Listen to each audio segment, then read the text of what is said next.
Our study session. And before we start our study session, I am going to ask that everyone take a moment of silence for our SPD officer that we lost and for our county sheriff that was so tragically killed this week in the line of duty. So I'm asking for a moment of silence. Thank you.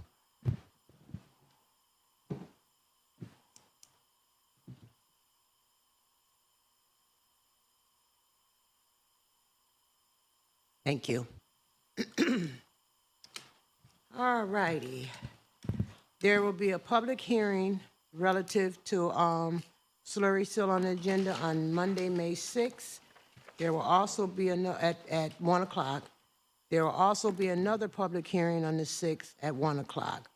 There will also be a meeting on May 1st at 5:30 in relation to the estimate for the city of Syracuse and the Syracuse City School District fiscal. All righty. Councilor Majuk.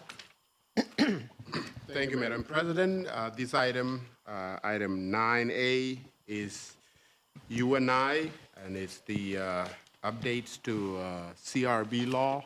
Any questions from our colleagues? That would be it for me, Madam President. Thank you. Thank you.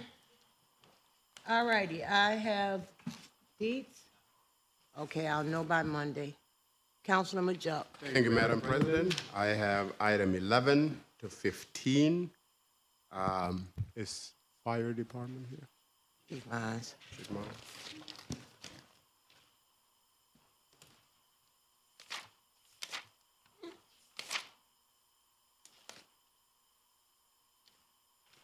Hello, I'm Chief Mons from the Fire Department. Item 11 and 12 are requests to the council to appropriate money for our light fleet. These apparatus are for our incident command vehicles, our chiefs that run our emergency scenes. They're also first response vehicles that respond to EMS calls, hazmat calls, rescue calls, incident safety officer, and fire marshal. So that's what this fleet consists of. So that's what those items are for. Any questions? Yes. So, Chief, let me ask you this question, right? Yes. So the first response vehicle, the F-350, okay, I see now. So that cost is for two of them?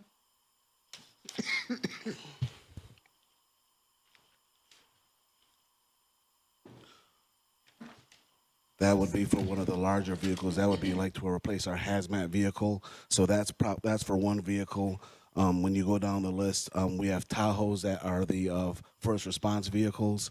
Those are the ones that are $76,000. But the 147, that's one of the more equipped vehicles that we carry all the stuff we need for hazmat detection and rescue and stuff like that. Okay, so that's the cost of just one. Just one. And just a quick brief history. These types of vehicles, they used to be more bigger fire truck looking vehicles, and we've downsized to a smaller fleet, pickup trucks and Tahoes, instead of having the fire trucks that used to look like smaller fire engines. These are. Oh, you're only replacing one first response vehicle?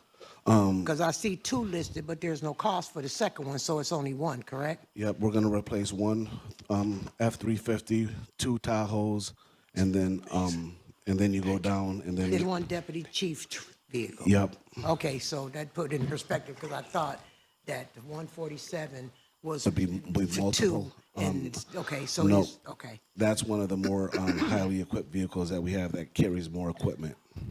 Okay. So, Chief, on average, how old are these trucks? These are all a part of a plan that you have to retire vehicles and keep them up to date. So the ones we're going to replace, the oldest one is a 2012. Some of the older Tahoes are 2014, 2015. And what ends up happening when we replace these older vehicles we give them to the DPW or the water department, so they get passed down after their life as a first response vehicle is come to an end. Chief, why don't you just give us a list? Right. Okay. It's a list, but it's not a list of the vehicles that is replacing. So could you send us the list with the mileage, Sure. please? Yep. The ones that, Yep. yeah, the ones that I can send you the list of the vehicles these are replacing, and then where those ones that we're no longer going to keep in our department, where those are possibly going to other departments. Do we salvage any of them? They're usually in decent shape to give to other departments to use for staff vehicles. 1 year, I think it was 2018 or 2019, we didn't. Our larger fleet was in such poor shape, we didn't buy any of these. So we're still kind of playing catch up from not.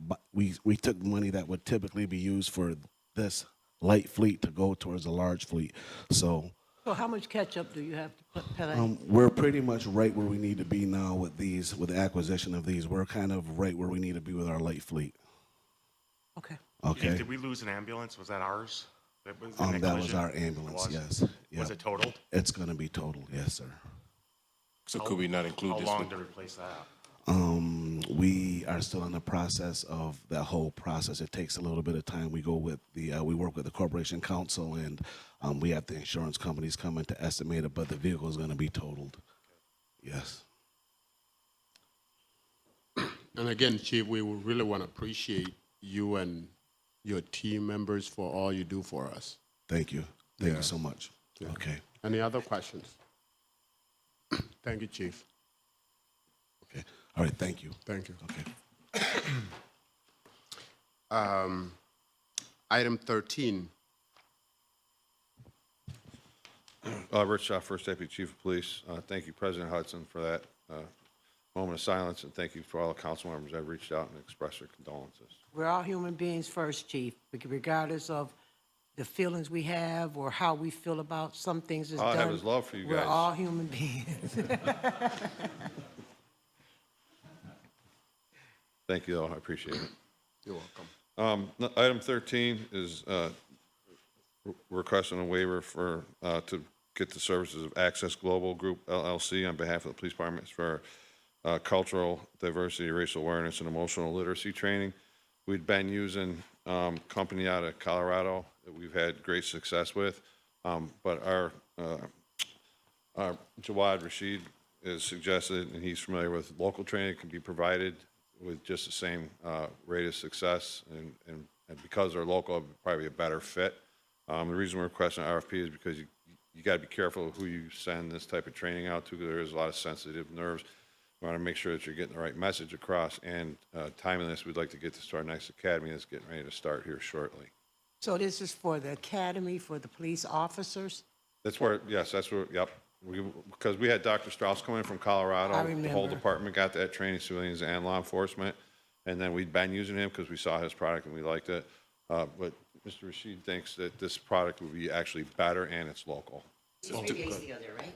Pardon me? This will replace This would the be other. replacing the other one. But So we're- to President Hudson's point, will there be any in-service research or anything like that with this new group to get everybody on one accord? So with- right now, this is just scheduled for the academy class, but we do constantly have cultural sensitivity awareness updated training. Maybe. Do you know who actually runs this training? This is where I'm going to let Mr. Rashid step But up. before you do, you can come up too, because you can answer that. But so I know that there's a lot of different vehicles with all the officers we have in the community we serve, right? So this training is for the police officers. Yes. So I know that we do the community dialogue, and we've gotten some great responses back from that.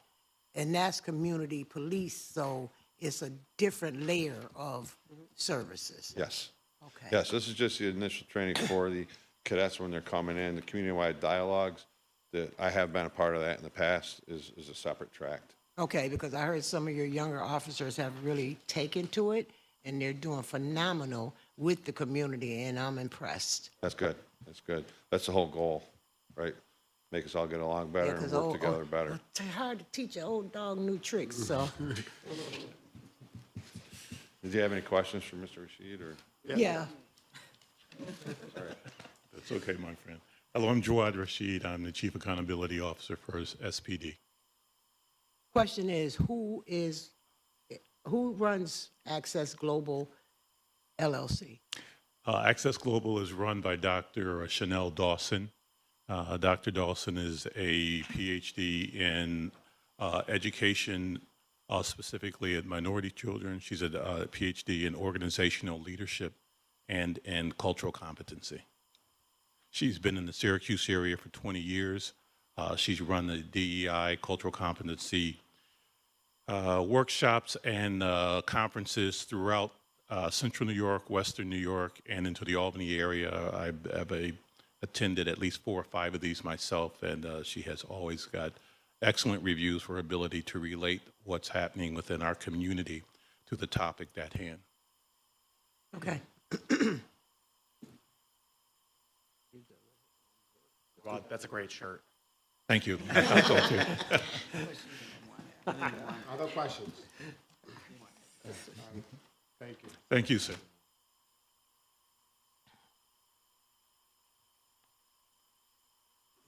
Fourteen? 14 and 15 are together, but I'll do them separately, but they're essentially the same idea. So I'd like to enter an application for a grant, and this is something that we renew every year. The first one, number 14, is to with the New York State Governor's Traffic Safety Committee for 2005 police traffic services program in an amount not to exceed $46,000 for seatbelt usage and reduce aggressive speeding, distracted, and other dangerous driving behaviors in an effort to reduce severe injury and death from traffic crashes. And there's no local match required. What, I was going to say, what does that look like beyond what your officers are already doing? So this is just, what this does is supplements what we're doing, and this money has to be used for this purpose. So we'll put out extra details that will focus on these versus the regular day-to-day details that will be focused on distracted driving and erratic driving behaviors. That means you get pulled over more. Pulling over people. It does mean you get pulled over more if you're driving erratic or misbehaving with a phone in your hand or something. What- Is there going to be like some sort of educational campaign, towards using your seatbelts more or Yes. things like that? Yep. That's the whole idea. what happened when the funds run out? Do we, We don't- Every year. I mean, we have our own in-house things that we do, so this is kind of just going to supplement it, right? Like, we're still going to write tickets for no seatbelt and distracted driving and when you're driving recklessly, but this money is solely to be used to focus on those activities. So But we're if going I'm to not pay officers. mistaken, the governor always gives us money every year for this type of Yes, stuff. this is a repeat. This is something we get every year. This is just to do it again this year. other question? Need some water? Okay. Number 15. So 15, application and agreement to with New York State Governor Traffic Safety Committee for the same funds in the 2025 Highway Traffic Safety Program in an amount not to exceed $200,000 on behalf of the Police Department. The funds will be used to hire a highway safety coordinator, including salary and fringe benefits, travel supplies, and overtime to supplement education, outreach, and interagency coordination in an effort to reduce severe injury from traffic accidents. So I'm gonna Help me with piggyback this on one. Cho's question. Once these funds run out, because we're actually hiring somebody with fringe benefits and all of this, what happens to sustainability of this position? I have to ask Janet for help on this one. Hi, Janet Burke, the Director of Research. This is a one-year contract, so this will be for a 1 year. Okay. And it hasn't happened before, but I'm assuming it'll be something that the state will do annually as they do the other traffic safety ones. This is a new pot of funding that they reached out to the police department and said, you may want to apply for this, and I'm assuming that will be in their new round of funding annually. So let me ask you a question. So this would be a brand-new employee coming in, right? And it talked about the fringe and the benefits and all of that good stuff. So we all know that when you're in government, you have to be on the payroll for a certain amount of time to get the benefits, to get the fringe, to get all of that. How is that gonna work when this money runs out in a year and then that person is not even here? How does that work? Well, I think that the benefits will kick in. I'm sorry, I'm not clear on the benefits. Yeah, but I'm So- looking at the fringe, and so if it goes to retirement, how does this person work 1 year, and where do they fall in if that retirement piece is some of the fringe? I would think that we're going to continue to apply for I this know, money. but what if we don't? I'm What sorry, happens? I don't know the answer to that. The police department has the plan.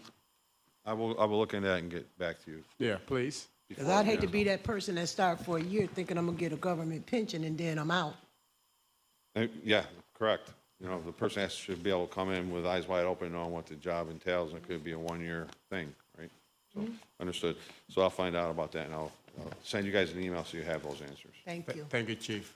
That will do it for me, Madam President. Thank you. Counselor Paniagua. Good afternoon. I have item 16 and 17. Item 16 is an ARPA funds allocation to the Urban Jobs Task Force. Is there anybody? Oh, hi.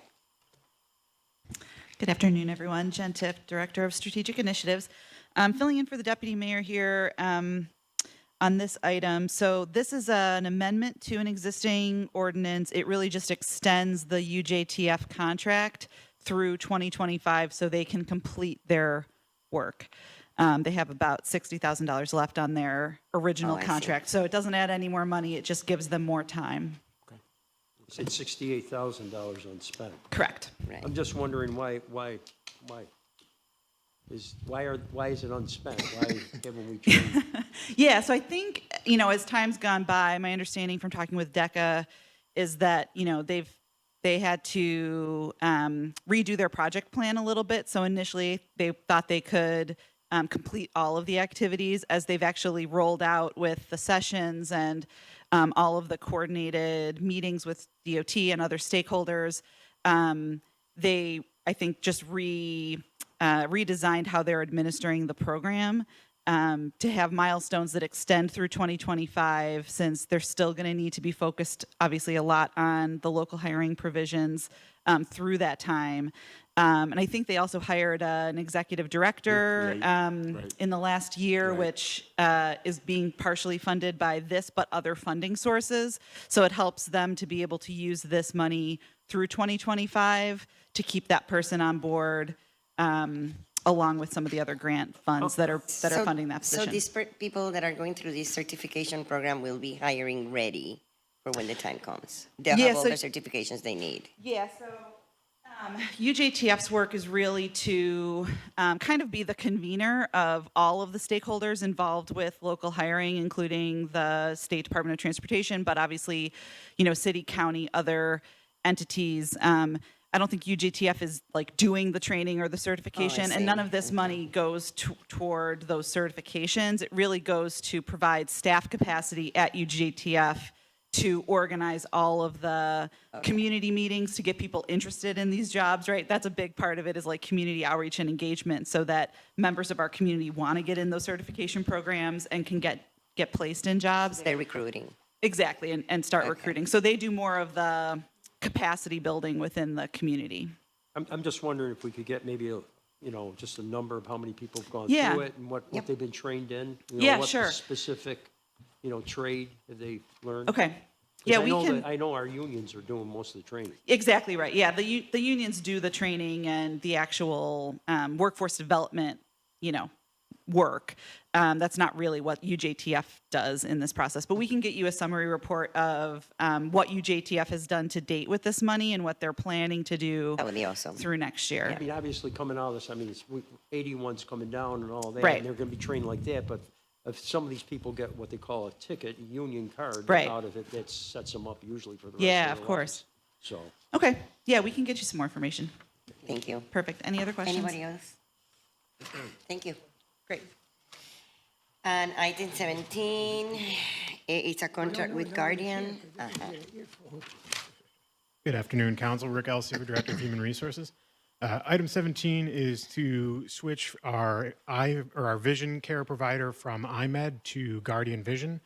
We went through the RFP process, worked with the unions, and we think this provides us the best customer service for our employees and will save us a little bit of money. So about $61,000 a year.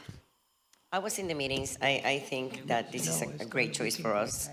And it was the one that everybody got behind. Yep. So are there any other questions? Any questions? You were Excellent. in the meetings? Yeah. Thank you. Thank you.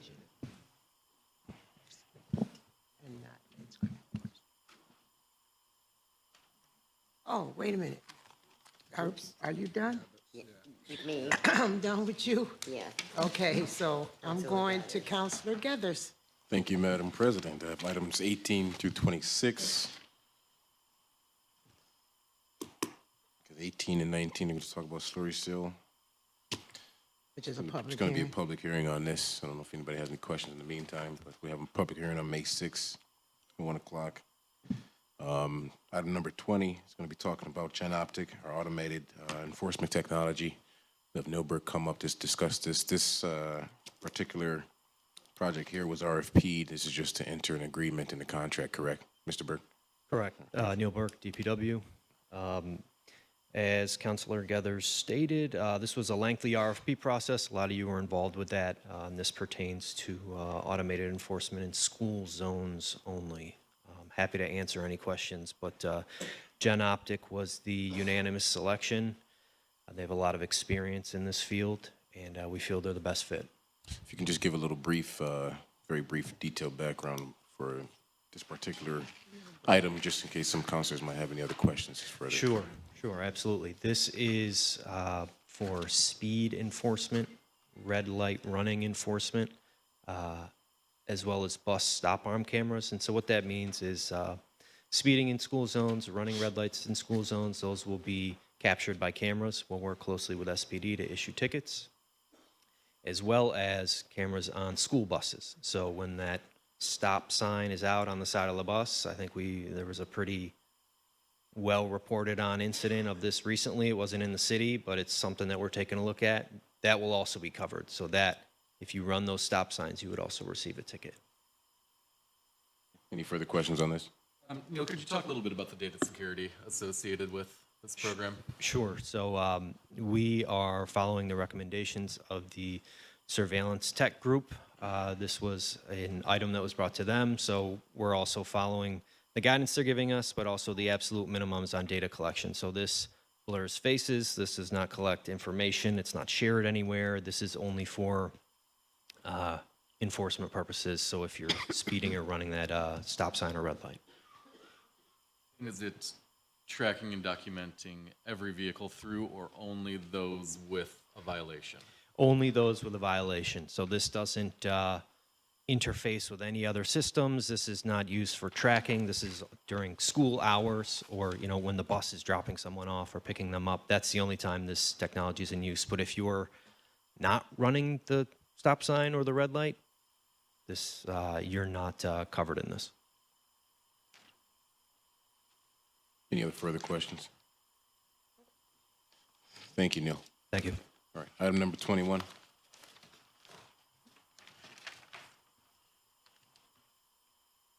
Mr. Trevesky, Fleet Director. 21 and 22, we're just rearranging what we're purchasing. We just need a new roller for street paving this year. So it's not additional monies or anything like that.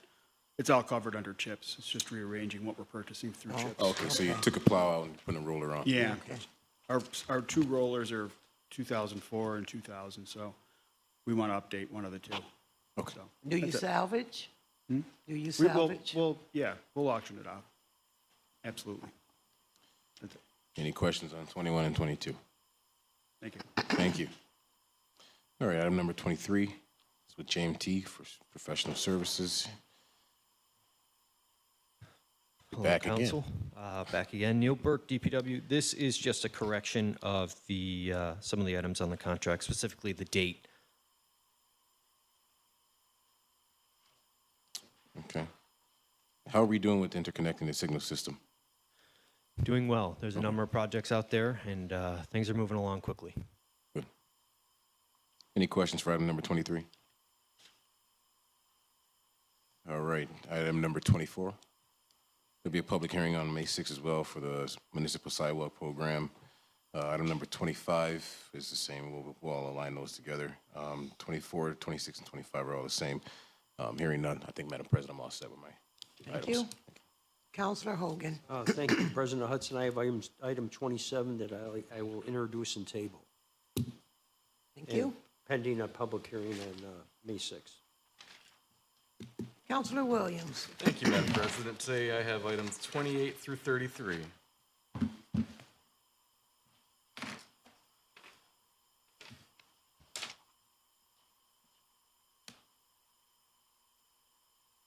Good afternoon, Council. Michael Canizaro, Commissioner of Finance.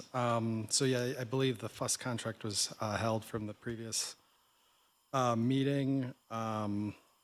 This is specifically to kind of contract one of our accounting positions. So kind of a senior accountant from FUS is coming on site and helping us with, the operational accounting and then really the year-end close. So, year-end's coming up 2.5 months away. Any other questions concerning the agreement? Commissioner. Yep. I reviewed the report that you provided that was from the prior contract. Big overview. It talked about lack of training. It talked about redundancy. It talked about systems. It talked about procedures that need to be improved upon. Are those going to be addressed by this item, or what are we thinking about in terms of the relationship between what they've already provided and what we're seeking moving forward? As far as the recommendations, really, she's working on the capital projects, fixed asset side of from the report. Some of the departmental issues, not really. Again, it's just we're so behind in the accounting. We need to try to get caught up before we're trying to change a process. So I know she's been doing a lot of work on disposal of assets, which was one of the findings in the management letter comment from last week. So really just trying to get caught up in fiscal year 24, just so we have a much more timely close and hopefully a cleaner audit for fiscal year 24. So a lot of this is labor for your department. Yes. Essentially. Yeah, the operational accounting.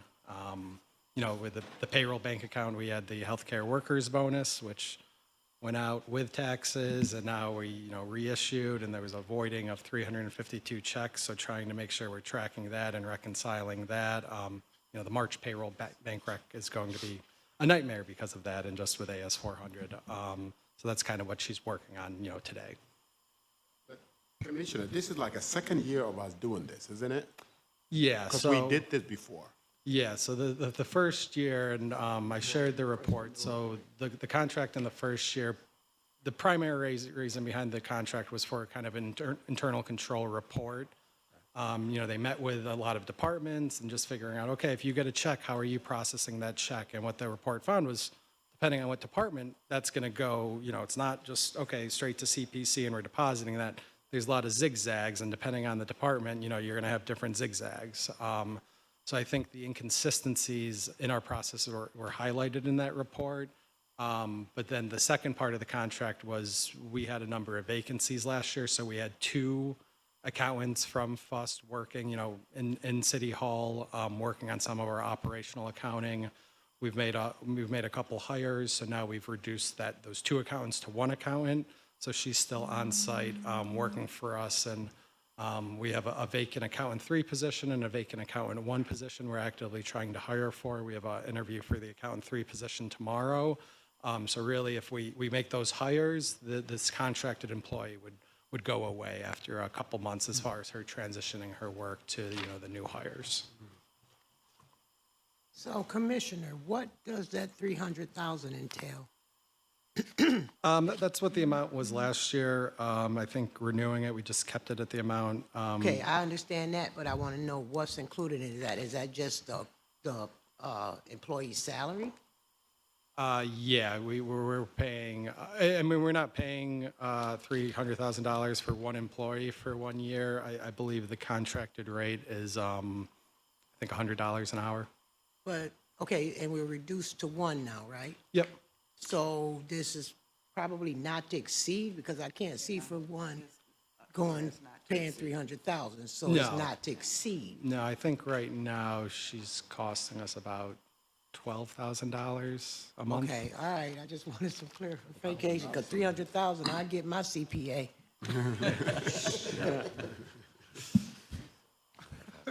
Good luck with your interview tomorrow. Yeah, thank you. Thank Any other you. questions? Great, thank you. Item 29 will be sent to executive session on Monday. Item 30.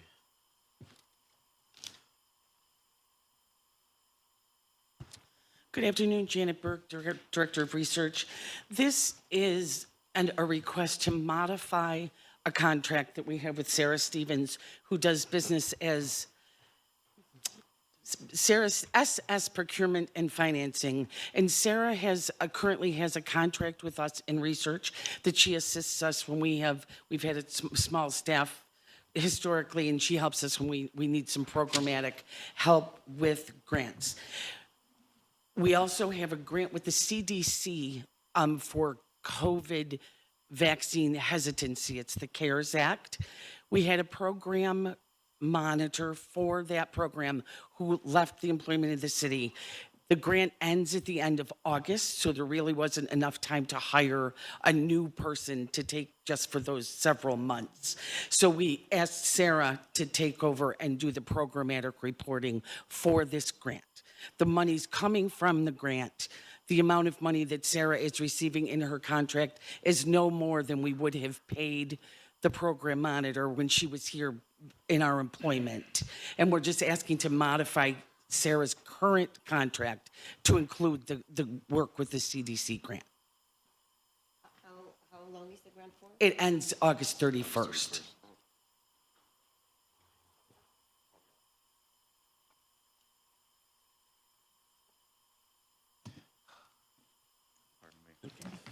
Okay. Yep, I'm good. Item 31.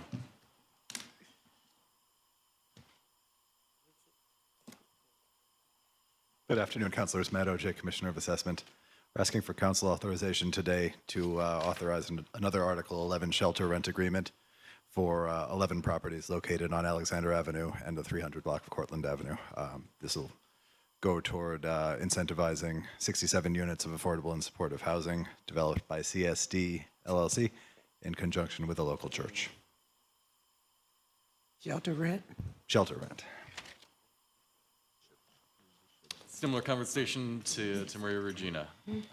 Is there any opportunity to make the agreement, more favorable on the city's behalf? So similar in some ways, dissimilar in some. This is the standard agreement, 10% gross rent less utilities, or $550 a unit annually, whichever is greater.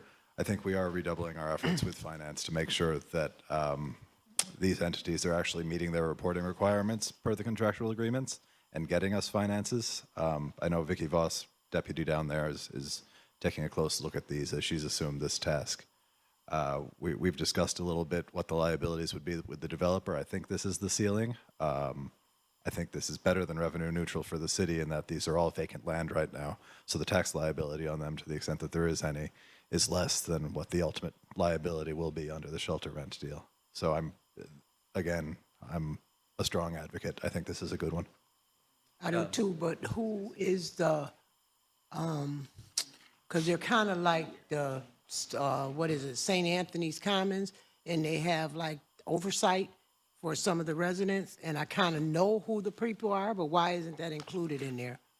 So I do think, and I'll ask Mike Collins to come up and fill in any gaps that I might elide, but Helio, I think, has a presence here. We'll have on-site 9 to 5, 5 days a week.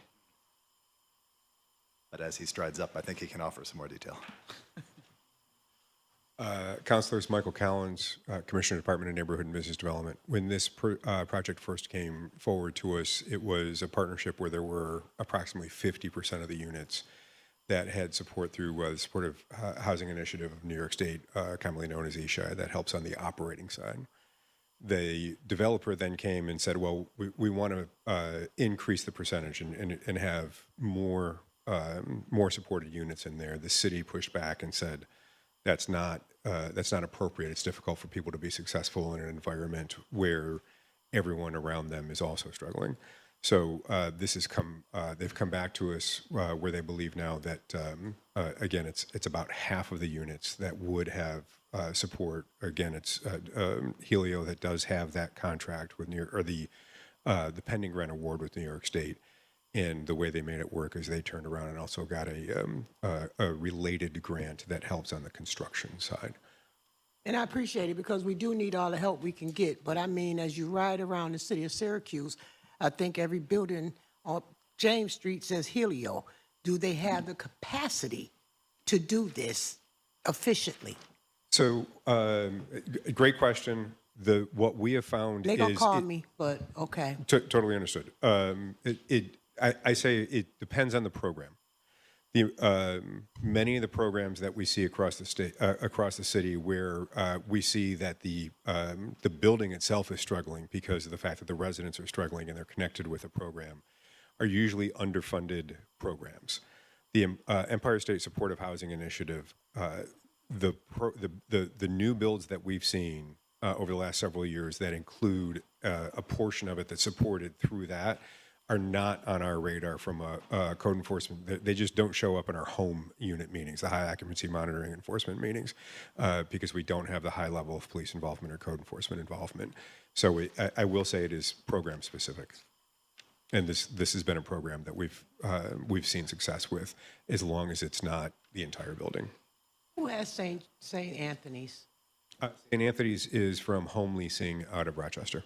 They're the same ones that are going to do Maria Regina. Right. Correct. Right. Correct. Right. Yeah, it's the same developer. So, Michael, where's the funding? What's the funding vehicle for this? For the development or for the program? The development. For the development, it's as we see with any of these projects, it's a variety of sources. They do intend to apply for a 9% low-income housing tax So credit. it's going to be a LIHTC. So it would be a LIHTC deal sometime later this year. Summer is when people are guessing New York State will do that. Is this the first time they've applied? Because usually it takes them 2 applications. So they came close to applying last time when the city gave the feedback that we did. They chose not to.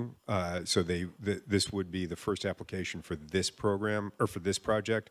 CSD is out of Rochester. They're well known to homes and community renewal and to have a successful track record. So Helio would manage the whole project? No, just the supportive services. Are they going to have an office in the same? They've told us they would have an office that shows within the pro forma. Correct.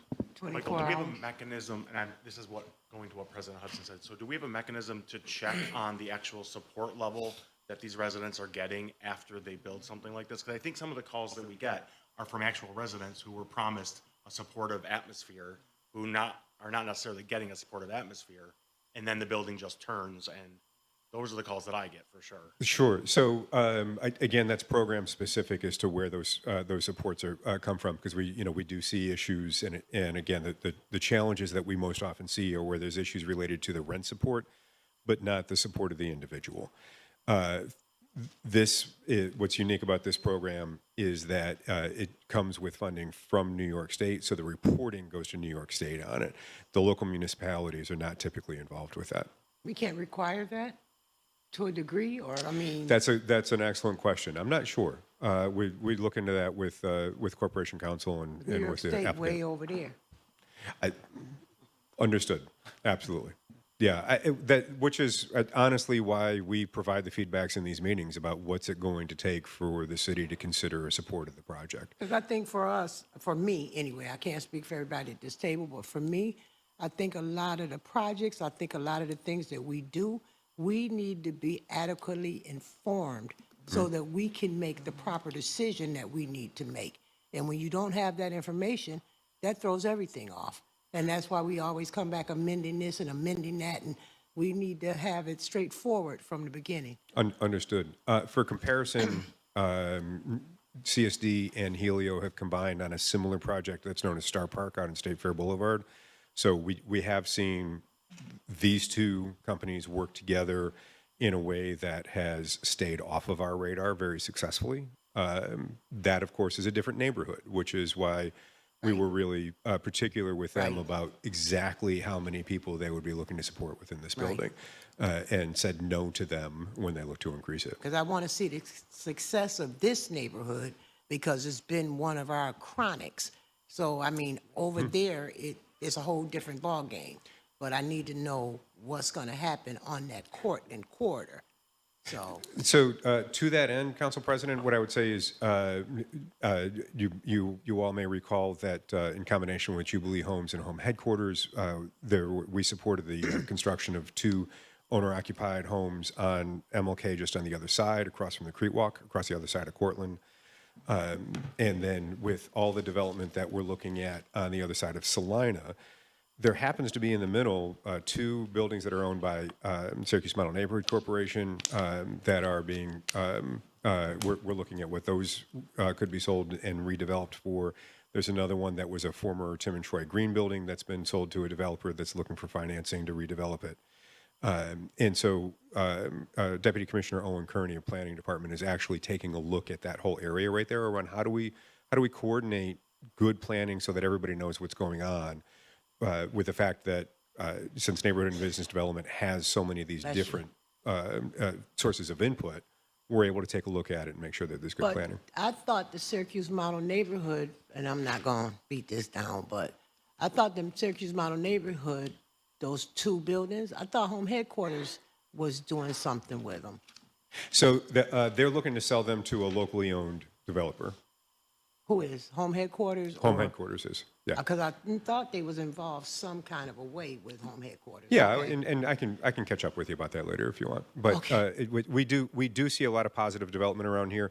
This is a project that one of the reasons that we believe it's worth serious consideration is it is, as Commissioner OJ said, it's the local church. When we say local, Right, the church right. is on the block that is I know saying this who they is are. our people, this is what we want. Commissioner, So we respect that. it is the local church, but when the church presented to much of the community, it was just the Cortland aspect of this project. Mhm. Alexander was never mentioned in this. So what does that look like? Is that like So a scattered? was that last year when they did that? Yes. Yeah. So at the what they have come back to us with is 2 buildings that have 30.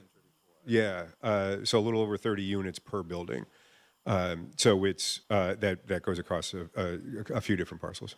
I mean, I won't speak for the rest of the body, but at least for myself, I would love to have Helio talk to us about what their plan is when before they put 67 units on a corner, right? Sure.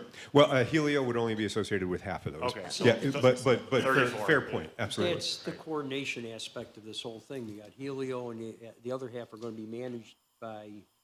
Well, the entire property would be managed by the developer, by CSD. The supportive services for the residents that occupy half the units would be provided by Helio. I really think You this said, has got to I'm be a sorry, you committee said meeting. CSD would be managing the other portion?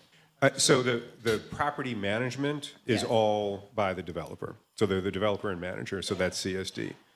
The supportive services are what Helio would be contracted for. And this is the way that it always works out because property developers are not human service providers. So that's why there's a partnership with a human service provider that has a supportive service grant that partners with the developer that manages the building. So Michael, if we had a committee meeting, could you get Helio to come in and talk to us? Oh, and just we'll answer ask what any, questions? we'll ask anybody that you guys want to talk to. This isn't that time sensitive, is it, really? I wouldn't, so. No, he's shaking his head, no. They're applying for the October round, I think, or thereabouts. So no, in our discussions with the developer, we just offered to get this up sooner than later, just so they have one more duck in a row. Ideally, you'd have something like home leasing at St. Anthony's, where I get people who still go to the parish just extolling how great it is to have that housing there. You know, so I mean, I think we have to have a committee. Yeah, at the request of multiple counselors, I believe we're going to hold this and schedule time to have a more in-depth conversation. I think it would just set a precedent when we have anything like this that comes in front of us to talk to the managers before they build. They gonna call us. So we are all about the community input and want to make sure that it's recognized what this body represents with the community. So yeah, it totally makes sense to us, definitely. Thank you. Yeah. Thank you. Thanks. Item 32 is an announcement of the public hearing for the budget. That'll be Wednesday, May 1st at 5:30 p.m. And that brings us to item 33.